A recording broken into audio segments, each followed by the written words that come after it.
Racikan Berita 1. Assalamualaikum warahmatullahi wabarakatuh.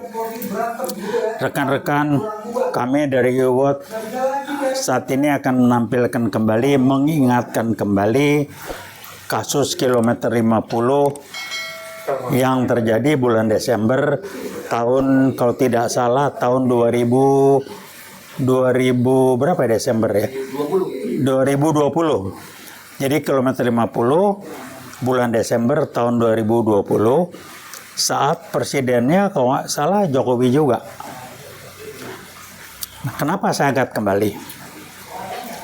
Karena kasus kilometer 50 itu kasus kejahatan yang amat sangat terang benderang yang dilakukan oleh pejabat, oknum pejabat negara, tapi dianggap hilang begitu saja. Karena lindungan dari pemerintah sendiri. Siapa pimpinan pemerintahnya? Yaitu presidennya pada waktu itu adalah Jokowi, dan Kapolrinya kalau nggak salah Tito Karnavian. Jadi memang ini perintahnya Jokowi. Maksudnya sasarannya kilometer 50 ada menangkap dan membunuh HRS.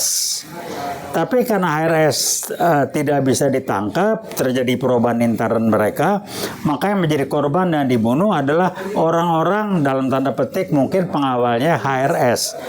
Dengan alasan yang amat sangat lucu dan tidak masuk akal, mereka dibunuh karena melawan dengan senjata. Padahal ini orang ditodong udah ngelawan segala macam, dibawa kemudian balik udah meninggal dengan alasan melawan, semuanya dibunuh, ditembak kalau nggak salah. Yang informasi yang saya baca di sosial media itu semuanya ditembak di jantungnya. Orang nggak punya senjata. Kenapa saya angkat? Ini contoh kekejaman dan kekejian dari Jokowi. Jangan dilupakan.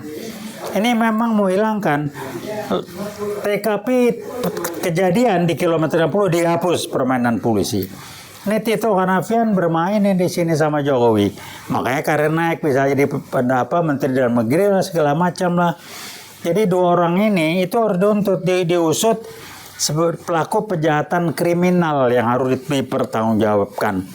Kalau korupsi, sebagai koruptor, Jokowi sudah nomor 2 di dunia dari OCCR apa itu ya. Ini kok nggak pernah diangkat. Dan DPR meneng wae. Kenapa? Nggak heran. Riset teman saya November 2015 mengatakan PKI lewat Jokowi akan mengatur dan mengendalikan polisi dan DPR. Jadi ini hasil kerjanya. Kalau polisi disusupi untuk mengamankan kilometer 50 dan DPR dibikin jinak. Jadi kalau saya lihat DPR ini apa, buang-buang duit, banyakan nggak ada matanya, berapa komisi aja yang bener lah, yang lain bubarin aja itu. Udah ngabisin uang rakyat, hanya berapa komisi yang benar, yang lain ngahong-ngahong bubarin aja. Lewat mana? Parpol itu udah nggak ada gunanya lah. Semuanya bubarin aja. Jadi itu jadi sarana buat pimpinan parpol untuk cari duit, meres kiri, meres kanan.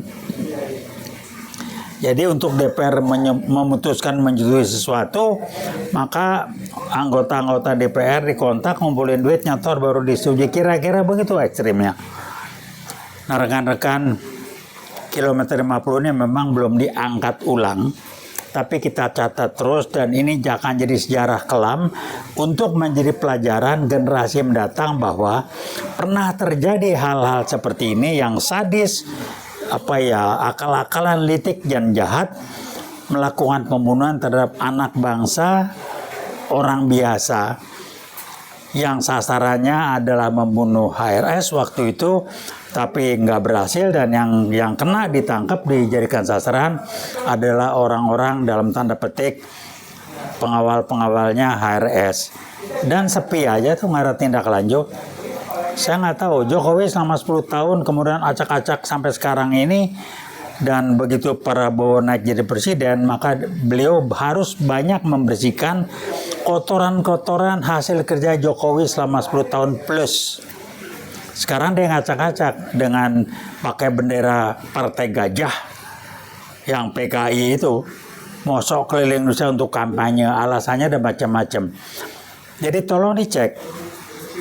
Tidak ada satupun presiden atau mantan presiden di Republik ini sampai dengan yang keenam yang bikin ribet heboh di Republik ini kecuali Joko Widodo, presiden dan sekaligus juga saat menjadi mantan presiden bikin ribut terus. Kenapa ya? Dia PKI gaya baru. Saya 2015 waktu teman saya paparan, saya setengah nggak percaya sampai saya tanya, nih benar nggak nih? Kok sampai begini? Iya Pak, lihat aja nanti. 2015 November, ingat betul. Di gedung Kartika Chandra 2 kali dengan rentang waktu seminggu. Semuanya terbukti. Wah, sangat Tommy angkat topi dengan saya. Dan yang terjadi, kita ngobrol berdua 2 minggu setelah paparan itu, dia ngasih tahu saya dia dapat amukan keras dari LBP. LBP menuduhnya dia menjadi pendukung Prabowo untuk pilpres segala macam. Teman saya cerita, saya kasih tahu Pak LBP, kenal juga saya enggak sama Prabowo. Inilah kelakuan LBP. Jadi Pak Prabowo usul saya kalau mau kerangkeng lah LBP dulu. Dia koruptor, dia ngacak-ngacak, Morowali itu dimainkan semua itu. Baru kerangkeng Jokowi. Tanpa ada LBP, Jokowi kaing-kaing. Dia mau kabur kemana? Rumahnya dibongkar tuh, duitnya banyak betul. Jadi 2 orang ini menjadi patokan contoh soal dan kejadian yang sangat buruk dan memalukan bagi bangsa ini untuk jadi pelajaran generasi mendatang. Ada orang namanya LBP, satu lagi nama Jokowi dengan gerombolannya yang PKI gaya baru merusak bangsa dan negara ini. Bangsa didodoma, dipecah belah segala macam, dan mahasiswa diarahkan untuk cuek dengan begini-beginian. Kemudian juga PKI nyusup lewat si Jokowi ini ke Polri dan juga menjinakkan DPR. Orang nanya saya, Pak Taufik, kok Anda nuduh Jokowi PKI dari mana? Saya bilang banyak orang nggak memperhatikan pernyataan dia lewat Kepres nomor 8 tahun 2014 bulan Februari yang isinya antara lain mengatakan dalam G30S 65 PKI adalah korban. Untuk itu keluar kepres-kepres susulan yang memberikan ganti rugi negara kepada keluarga-keluarga dalam tanda petik korban-korban yang disebut PKI tersebut. Nah, ini orang banyak yang memperhatikan karena peristiwa kecil buat saya ini gambaran besar, dan media sosial menampilkan yang tidak disadari dikendalikan oleh grupnya Jokowi untuk tidak tampil di media sosial bahwa dalam G30 65 PKI adalah korban. Lihat lagi rekamannya ada tuh. Kemudian sekarang diribut Jokowi sarjana UGM, itu permennya Pratikno. Jokowi yang nggak pernah kuliah, orang kalau kuliah ngomongnya beda. Kalau dia memang kuliah di UGM, itu alumni UGM kan mundar-mandir, ada pertemuan diundang juga nggak dihadir pun nggak ada orang yang alumni perguruan tinggi, apalagi sekelas UGM. Itu kalau udah ada reuni nggak datang itu nggak mungkin. Itu momentum tuh kita saling ingat kembali, nostalgia, senang. Lah dia nggak hadir, gimana mau diundang? Dia bukan alumni. Jadi memang dia sekolah kuliah aja enggak. Nah, yang tanggung jawab siapa? Pratikno yang mengendalikan OVA Emilia yang diangkat oleh Jokowi dan Pratikno menjadi rektor UGM. Saya akan catat Profesor Dr. OVA Emilia rektor UGM yang tidak jujur, yang main-main, yang dikendalikan oleh Jokowi dan Pratikno. Profesor Dr. Pratikno mantan rektor UGM yang mengangkat OVA Emilia dengan membubarkan lembaga yang menseleksi dan memilih rektor UGM. Sampai sekarang UGM itu jadi universitas universitas gagal gitulah. Gagal hukum, GGM. Pokoknya adalah singkatannya dibelok-belokkan jadi memalukan sekali. Anda bayangkan universitas sekelas UGM dirusak hanya oleh permainan 1, 2, 3 orang dengan gengnya di sana. Kalau ini kejadian di Jakarta, di UI geger nih. Alumni UGM kan baik-baik benar. Ngediamkan, tidak ada yang ribut, cuman mereka diam-diam menyampaikan pesan ke publik bahwa itu nggak benar, tapi dengan cara yang halus. Kalau guyonnya gaya Jogja. Coba di Jakarta, UI digituin. Melewadak, minimal UI akan di depan bicara duluan. Jadi rekan-rekan mohon diingat kilometer 50 ini bukan kejahatan biasa. Ini ada perintah dari presiden waktu itu yang namanya Jokowi, dengan pelaksana eksekutornya adalah yang sekarang menjadi Mendagri, Tito Karnavian. Kami UOT menantang Jokowi bicara kilometer 50. Mari kita bikin podcast, buka ke publik. Saya tahu betul lah Jokowi nyali ciut itu, akalnya banyak, liciknya luar biasa. Nggak pernah kuliah di UGM, aku di UGM.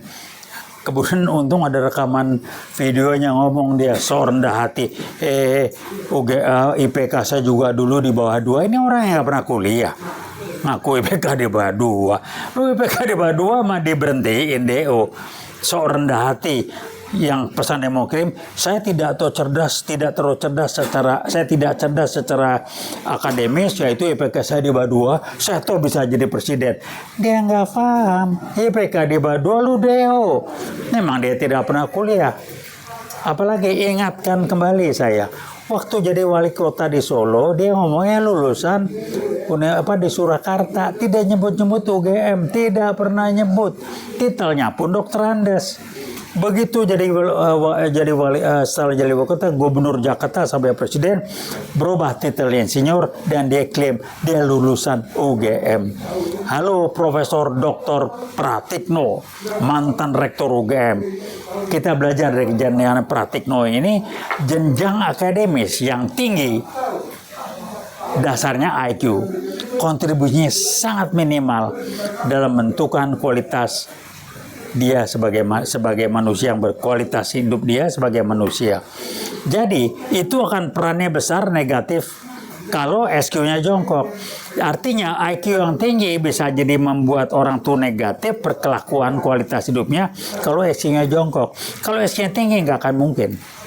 Karena SQ yang mendalikan spiritual intelligence, kecerdasan spiritual. Jadi Jokowi ini saya bisa mendapat kesimpulan yang mudah sekali, SQ-nya jongkok. Kalau SQ-nya tinggi nggak akan ada yang ngibul, punya rasa malu.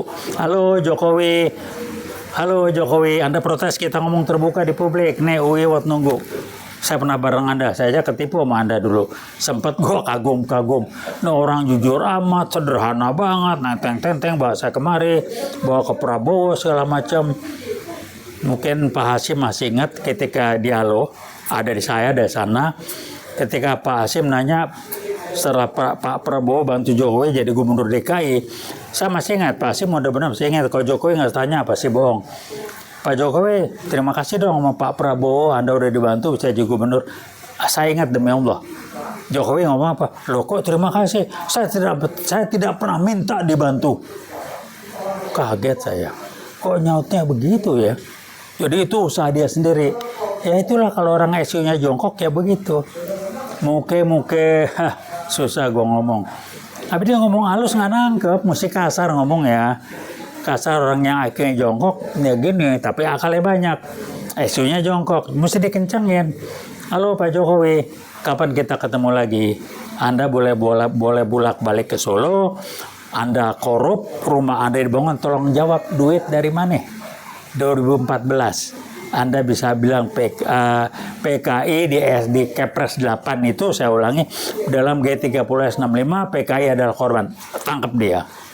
Halo DPR, halo MPR, kok menang wae sampean? Terima duit ya orang-orang Jokowi semua itu. Saya mohon Ibu Mega mudah-mudahan dengar ini. Jangan didemin itu, mereka hajar habis dan mengkhianati PDIP begitu dahsyat. PDIP ngangkat, membesarkan dia, begitu udah gede diinjak PDIP ditendang. Itulah kualitas Jokowi. Jadi ini buat pelajaran, skenario Allah kita nggak tahu. Ikuti aja nanti. Hasilnya kita akan lihat. Kita nanti lihat anak-anak kayak Jokowi kayak apa keturunannya. Gibran udah ketahuan pelanga pelongo. Kaesang, Ade Esangnya mana nggak jelas nih. Kaesang juga bakal kelar nasibnya, ditambah yang di Medan juga menantunya bakal selesai. Selesainya bakal nggak jadi baik semuanya. Kaesang, pelanga pelongo, Esang gimana? Kalau saya nggak heran, mata melotot, pelanga pelongo, otak kebau. Terima kasih. Wassalamualaikum warahmatullahi wabarakatuh. Veritas Probitas Justitia.